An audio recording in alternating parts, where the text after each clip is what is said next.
Halo teman-teman, kali ini saya bakal membuat sebuah video untuk sharing tentang beasiswa. Mungkin banyak teman-teman yang sekarang lagi nyari beasiswa untuk melanjutkan pendidikan ke jenjang S2 ataupun S3.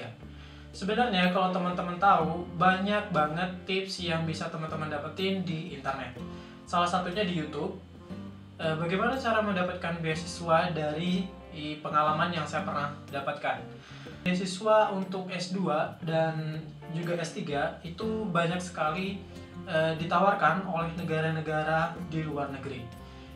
Beasiswa di dalam negeri pun ada, tapi saya tidak pernah mendapatkan beasiswa dalam negeri untuk melanjutkan beasiswa pendidikan.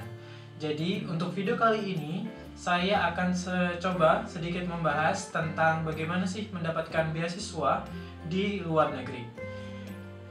Tentu saja ini adalah berdasarkan pengalaman yang saya punya.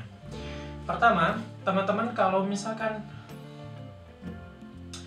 saya ceritakan dulu tentang background pendidikan saya adalah teknik elektro. Saya lulus dari universitas yang bernama Sekolah Tinggi Teknologi Nusantara Lampung. Universitas ini merupakan universitas swasta yang terakreditasi C yang terletak di Bandar Lampung, Provinsi Lampung. Saya bisa mendapatkan 3 beasiswa menggunakan ijazah yang saya dapatkan dari Sekolah Tinggi Teknologi Nusantara Lampung ini. Saya juga pernah mempunyai pengalaman bekerja sebagai junior electrical engineer di PT PLN Persero selama hampir 5 tahun, dan ini saya mulai bekerja ketika saya lulus dari bangku sekolah menengah atas di Metro di Lampung, sehingga saya memutuskan untuk melanjutkan studi saya ke jenjang yang lebih tinggi, yaitu jenjang magister atau S2.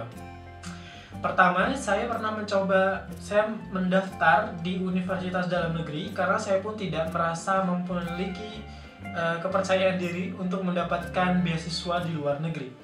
Kemudian saya mendaftar di Institut Teknologi Bandung untuk jurusan teknik elektro, yang kemudian saya diterima untuk studi di sana. Tapi ini merupakan keputusan sulit karena saya tidak bisa mendapatkan izin dari perusahaan saya sebelumnya untuk melanjutkan pendidikan saya di ITB. Alhasil saya harus memilih antara saya mau memilih melanjutkan pendidikan saya di ITB atau saya harus tetap bekerja di perusahaan saya. Saat itu saya benar-benar bingung karena ini merupakan keputusan yang sulit.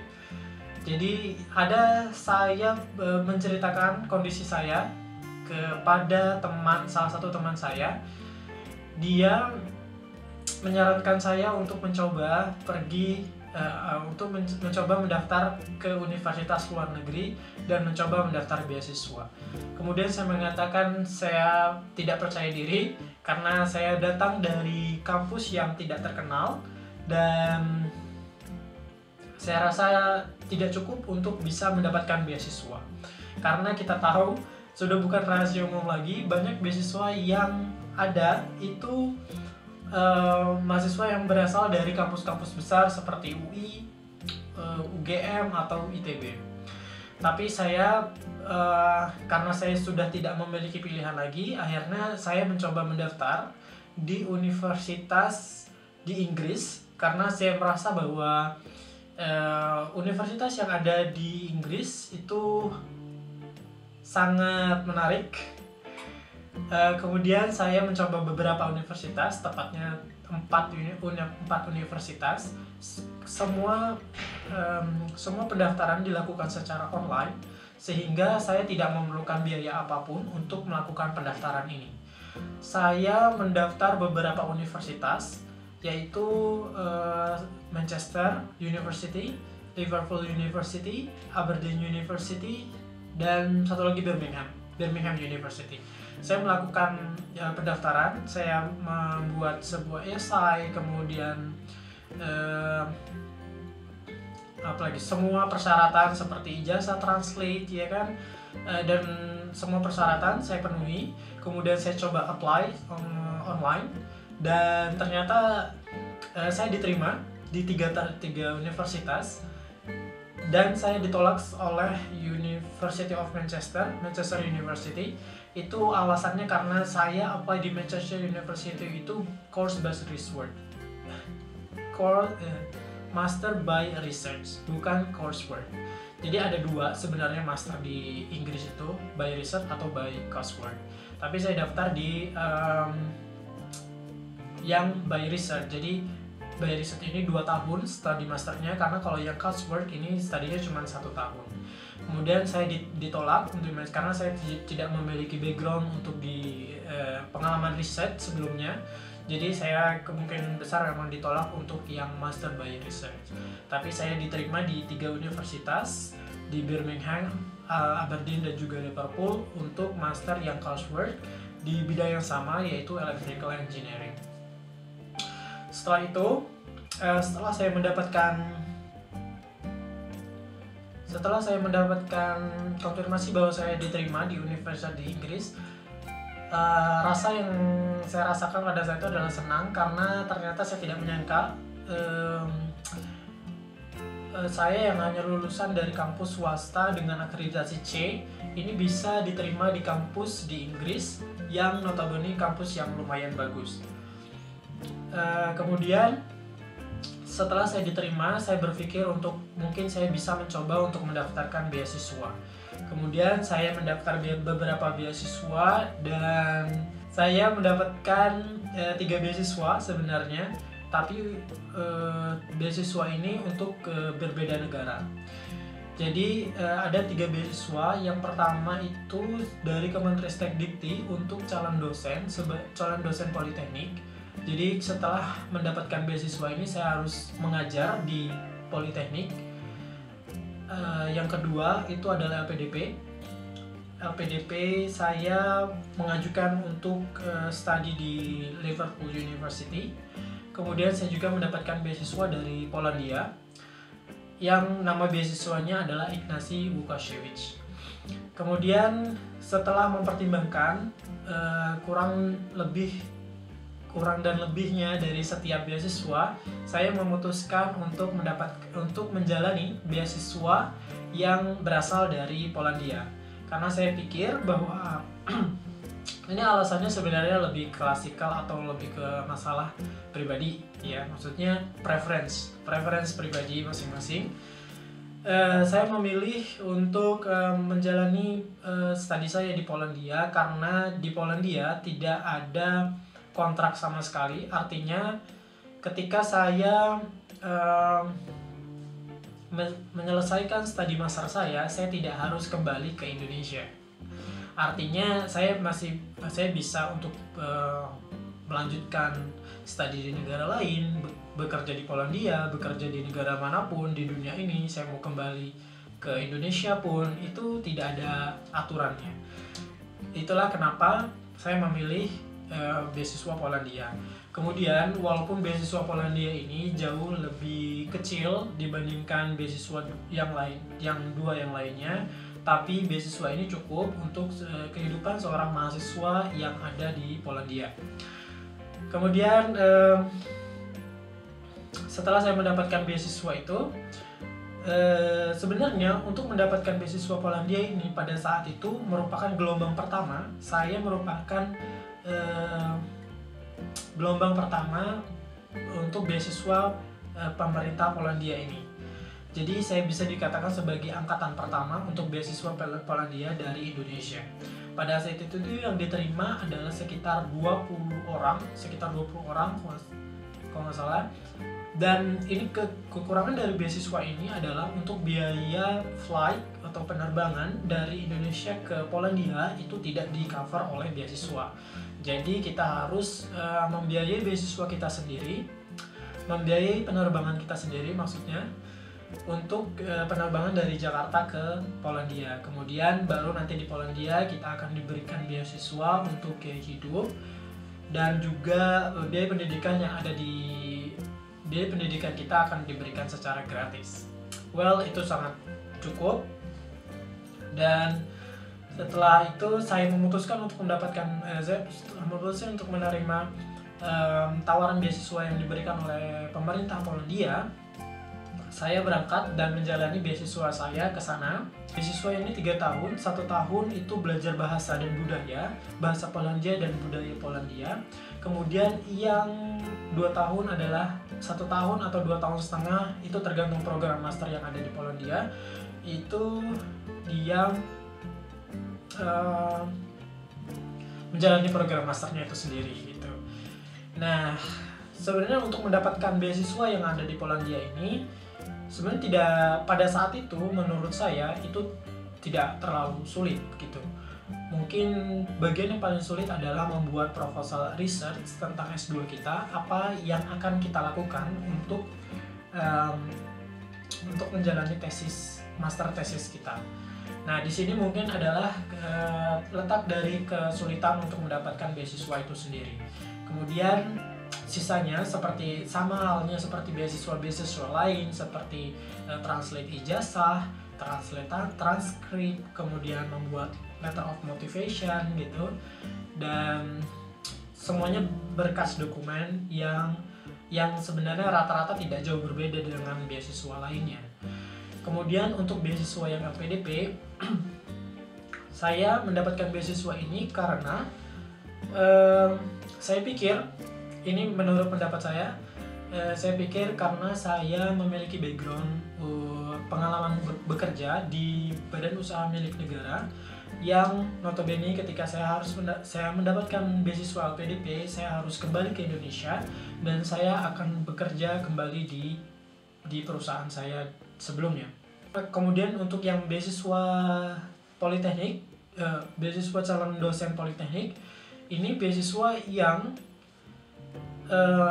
salah satu persyaratan intinya adalah adanya kontrak antara calon dosen dengan kampus tempat mengabdi setelah menyelesaikan pendidikan. Jadi ketika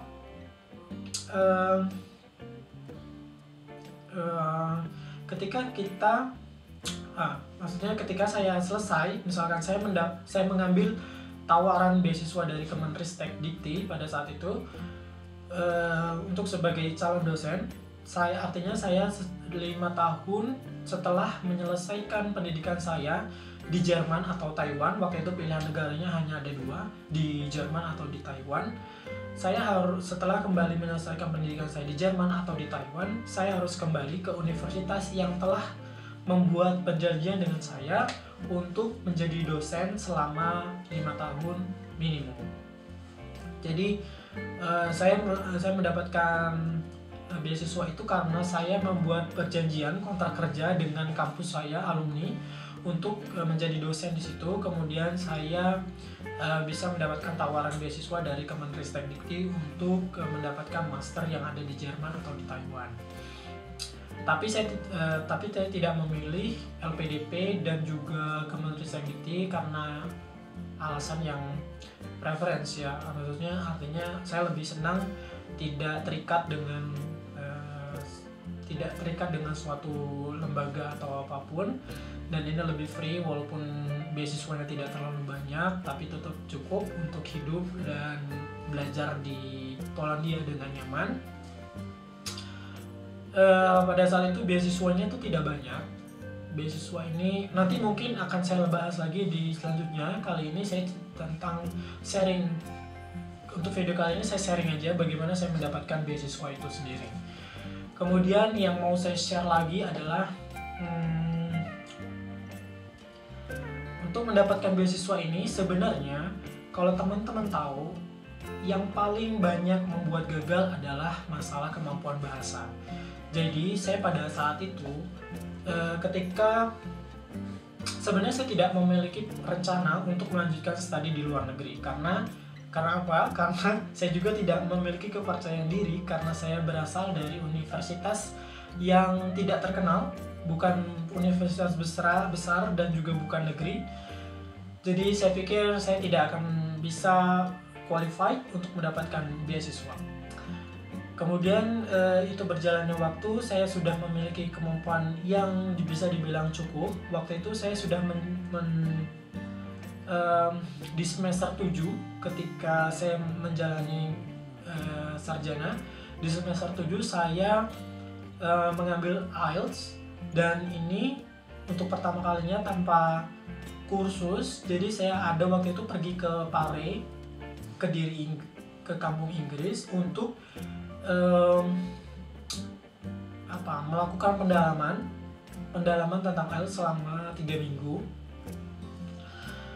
Yang sejujurnya itu tidak benar-benar membantu, tapi di sana saya juga mendapatkan beberapa teman yang memiliki satu perjuangan yang sama-sama ingin pergi ke luar negeri untuk studi. Kemudian setelah kembali dari kampung Inggris, saya mengambil tes IELTS di British Council di Jakarta. Pada saat itu harga untuk tes IELTS itu harganya 2,8 juta. Dan saya dari Lampung harus ke Jakarta, di mana saya juga perlu transportasi dan akomodasi, dan itu membutuhkan biaya yang lumayan. Tapi karena saya bekerja, jadi itu bukan suatu masalah. Jadi memang masalah utama yang dihadapi orang Indonesia itu adalah masalah kendala bahasa. Jadi ada beberapa teman saya yang studi di Polandia untuk mendapatkan gelar masternya itu menggunakan bahasa Polandia. Itulah fungsinya kenapa beasiswa Polandia ini sebenarnya diberikanlah pelatihan bahasa Polandia selama 1 tahun. Jadi sebenarnya saya juga memiliki kalau untuk kasus saya, karena saya memiliki sertifikat bahasa Inggris, saya bisa menjalani program kelas internasional di Polandia. Tapi selain itu, saya juga sebenarnya kalau ingin menjalani master di yang menggunakan bahasa pengantar Polandia, saya juga bisa mendapatkan saya juga bisa mendaftar dan menjalani untuk kuliah bahasa Polandia. Sehingga saya memutuskan untuk mengambil kelas internasional karena bahasa Polandia saya yang memang belum cukup baik menurut saya untuk menyelesaikan studi di program master yang menggunakan bahasa pengantar bahasa Polandia. Kemudian kalau teman-teman sekarang yang sedang mencari beasiswa, sebenarnya yang teman-teman harus pertama kali lakukan, saran dari saya adalah teman-teman harus perkuat bahasa Inggris, karena bahasa Inggris ini adalah kunci untuk mendapatkan beasiswa. Banyak beasiswa yang banyak pendaftar beasiswa dari Indonesia yang gagal mendapatkan beasiswa karena masalah kemampuan bahasa. Tapi teman-teman gak usah sedih, ada juga beberapa beasiswa yang tidak menyaratkan bahasa Inggris untuk mendapatkan beasiswa. Ada teman saya yang mendapatkan beasiswa dari profesor di Jepang tanpa harus memiliki sertifikat bahasa yang diakui secara internasional. Artinya TOEFL prediksi atau juga TOEFL yang dikeluarkan oleh kampus ini bisa digunakan untuk mendaftar beasiswa dari profesor yang ada di Jepang ataupun mungkin di Korea. Tapi saya tidak yakin untuk yang di Korea, karena kasus teman saya ini adalah dia mendaftar beasiswa dari profesor yang tidak menyaratkan bahasa Inggris, sehingga dia hanya menggunakan bahasa Inggris yang prediksi, dan itu tidak begitu sulit untuk dia untuk mendapatkan sertifikat itu. Jadi kalau teman-teman saat ini tidak memiliki sertifikat bahasa dan merasa bahwa teman-teman memiliki bahasa Inggris yang kurang memadai, teman-teman bisa mencoba untuk mendaftar beasiswa di Jepang. Mungkin teman-teman bisa cari, saya mungkin kurang berpengalaman untuk memberikan saran atau langkah-langkah untuk mendapatkan beasiswa di Jepang, tapi teman-teman bisa cari di YouTube ataupun di artikel-artikel yang ditulis di internet untuk mendapatkan beasiswa tersebut. Yang saya tahu tentang beasiswa untuk mendapatkan beasiswa Jepang dari profesor ini adalah salah satu cara yang pertama kali dilakukan adalah mengontak profesor yang ada di salah satu universitas di Jepang. Kemudian apabila teman-teman yang sedang mencari beasiswa di Jepang bisa mendapatkan seperti surat rekomendasi dari profesor bahwa profesor tersebut akan menjadi supervisor teman-teman ketika belajar di Jepang, itu akan bisa menjadi modal teman-teman untuk studi di Jepang. Jadi kalau yang teman-teman harus lakukan adalah mulai mencari profesor di Jepang dengan cara mengontaknya by email. Untuk bagaimana caranya, mungkin teman-teman bisa lebih mencari di internet atau di YouTube untuk tentang secara teknisnya. Sekarang saya akan memberikan beberapa tips untuk mendapatkan beasiswa yang mungkin bisa diterapkan untuk di seluruh dunia. Untuk tips yang pertama yang bisa saya berikan ke teman-teman yang sekarang lagi berusaha untuk mendapatkan beasiswa di luar negeri adalah teman-teman harus bergabung di grup pencari beasiswa yang ada di Facebook, WhatsApp, atau media sosial lainnya seperti Instagram. Dan juga teman-teman bisa datang ke pameran pendidikan yang diadakan di kota teman-teman. Kalau dulu saya tidak sempat untuk datang ke pameran pendidikan karena saya juga bekerja, dan biasanya pameran pendidikan hanya dilaksanakan di kota-kota besar seperti Jakarta, Bandung, Surabaya, dan lain-lainnya. Dan tidak ada pameran pendidikan yang biasanya, atau jarang sekali pameran pendidikan yang ada di kota saya atau di Provinsi Lampung itu sendiri. Tapi saya bisa mendapatkan informasi mengenai beasiswa itu berasal dari Facebook dan juga grup WhatsApp. Jadi saya bergabung dengan grup WhatsApp yang saya tidak yakin bahwa grup WhatsApp itu masih ada sampai sekarang, karena saya sudah keluar dari grup WhatsApp itu dari lama. Tapi saya mendapatkan banyak informasi tentang beasiswa dari sana. Jadi teman-teman jangan ragu untuk bergabung di sebuah grup WhatsApp ataupun di grup Facebook untuk mendapatkan informasi tentang beasiswa. Tips yang selanjutnya dari saya adalah, jika teman-teman berasal dari atau tinggal di kota-kota besar seperti Jakarta, Bandung, dan Surabaya, teman-teman bisa datang ke pameran pendidikan untuk bertemu perwakilan dari universitas langsung untuk mendapatkan bagaimana cara untuk diterima di universitas tersebut, untuk mendapatkan letter of acceptance yang bisa digunakan untuk mendaftar beasiswa. Kalau teman-teman tidak tinggal di kota-kota besar, salah satu yang bisa teman-teman lakukan adalah teman-teman mengontak secara langsung by email ke universitas yang teman-teman tuju untuk menanyakan lebih detail bagaimana tentang proses mendapatkan letter of acceptance atau surat penerimaan dari universitas tersebut. Atau juga jika teman-teman kuliah di universitas yang besar, itu biasanya ada profesor yang melakukan kunjungan ke universitas teman-teman.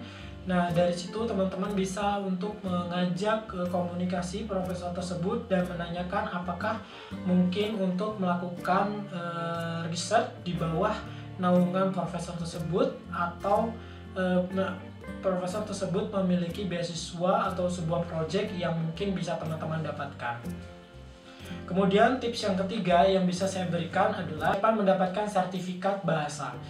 Bagian ini merupakan bagian yang paling penting menurut saya, karena saya ketika mendaftar beasiswa sudah memiliki sertifikat bahasa, dimana ketika saya ingin mendaftarkan beasiswa saya tidak perlu bingung lagi untuk persyaratan tentang sertifikat kemampuan bahasa. Jadi mulai dari sekarang teman-teman sudah mulai harus konsisten belajar tentang sertifikat tentang bahasa asing yang ingin dituju.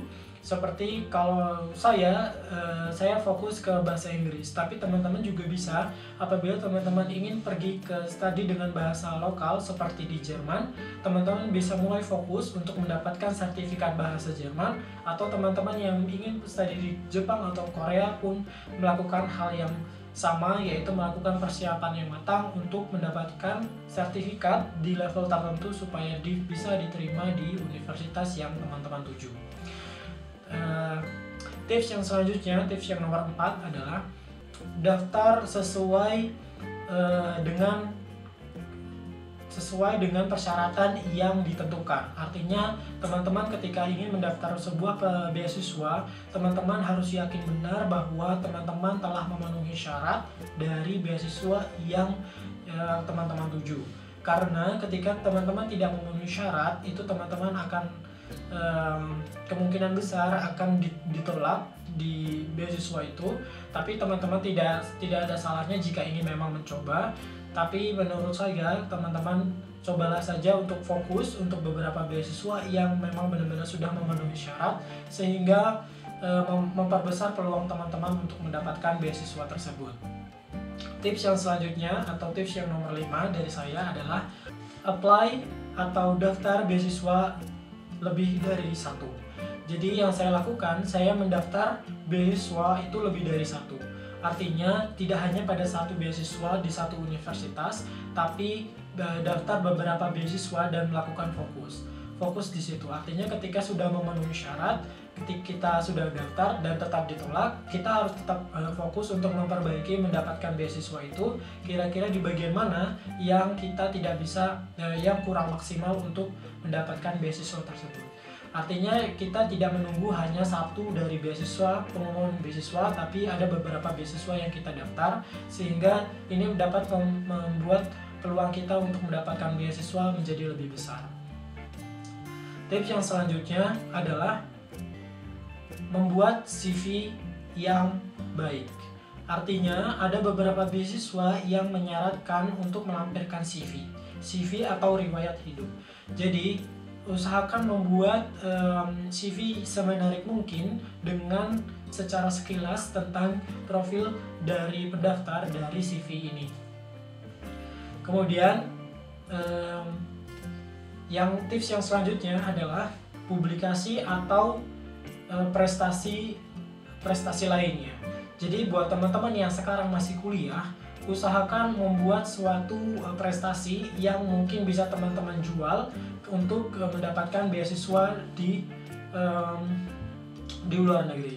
Kalau untuk kasus saya menjual, saya mungkin datang dari kampus yang tidak terlalu terkenal dengan akreditasi C, tapi saya memiliki beberapa prestasi yang bisa saya jual di situ dan pengalaman kerja di BUMN yang menurut saya itu sangat kuat untuk mensupport aplikasi beasiswa saya untuk mendapatkan beasiswa. Kemudian kalau teman-teman misalkan sekarang masih ada di universitas, sedang studi di universitas, teman-teman juga bisa berusaha untuk membuat publikasi sebagai co-author atau penulis kedua dari dosen atau dari dosen teman-teman untuk menjadi penulis kedua untuk membantu di penelitian dan untuk dipublikasikan, di mana ini bisa memperkuat aplikasi teman-teman supaya lebih mendapat peluang untuk diterima di universitas di luar negeri. Tip yang selanjutnya adalah daftar ke negara yang memiliki pendaftar paling sedikit. Jadi teman-teman tidak harus berfokus pada ini menurut saya, teman-teman tidak harus berfokus pada negara tujuan yang benar-benar teman-teman pingin. Menurut saya, teman-teman harus juga bisa memberikan kesempatan untuk mencoba mendaftar di negara-negara di luar negeri yang mungkin saja teman-teman bisa dapatkan beasiswa. Jadi teman-teman tidak hanya terpaku pada satu negara, tapi teman-teman juga bisa apply ke berbagai negara meskipun teman-teman itu bukan negara yang teman-teman pengen atau bukan negara yang teman-teman tuju. Karena kita juga tidak tahu, mungkin kita bisa mendapatkan beasiswa di negara yang bukan kita tuju, tetapi teman-teman bisa mendapatkan beasiswa. Daripada teman-teman harus terlalu fokus untuk beberapa kali pada satu negara tujuan dan teman-teman tidak bisa mendapatkan beasiswa itu, lebih baik, menurut saya, lebih baik teman-teman mendapatkan beasiswa dan segera untuk melanjutkan studi. Mungkin itu saja tips-tips yang bisa saya berikan. Ada 8 tips yang mungkin bisa teman-teman terapkan atau teman-teman gunakan. Saya berharap ini bisa bermanfaat buat teman-teman, dan jangan lupa untuk memberikan komentar apabila teman-teman memiliki pertanyaan seputar beasiswa. Dan terima kasih dan sampai jumpa.